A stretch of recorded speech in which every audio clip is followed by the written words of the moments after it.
So for me, the first criterion which they should consider very seriously, anyone who aspires to be a top communicator, is the word power, sentence power, and the construct of the sentence.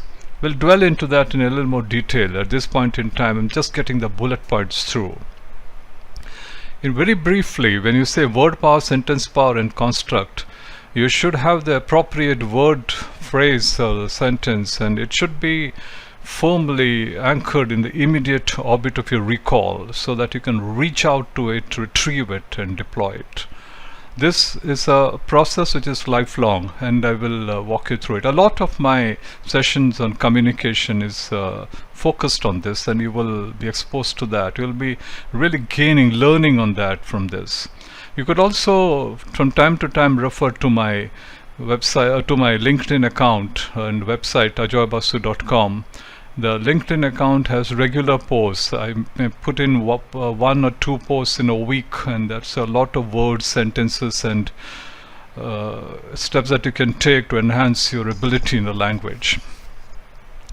The second, which I ascribe a lot of importance to, is good pronunciation. In spoken English, between you and someone else, you may have the same word power, the sentence power, and both of you can construct the sentence well. You may be equal in terms of the technical knowledge and the skills that you have. Pronunciation makes a world of a difference because the people listen to you. The pronunciation, which is alright, there are regional differences in pronunciation, that's fine. But if someone knows that you have put in that so much of effort, know what is the UK pronunciation and the US pronunciation, and you use it appropriately, it makes a lot of difference. Closely aligned to that, it is the voice modulation. In fact, they go together. If your voice is good, you're speaking from with a very pleasant disposition. Wherever firmness of voice is required, you're able to deploy that quickly. Wherever it has to be soft, you can make it softer. So that ability to modulate your voice according to the situation is a very big asset. This I've discovered first when I learned voice modulation, which I will come to later. And in teaching, when I started implementing whatever I've gained in that voice modulation, the very first session which I took for a class for graduates to grad students, I could see it was so palpable that how effective the voice modulation was.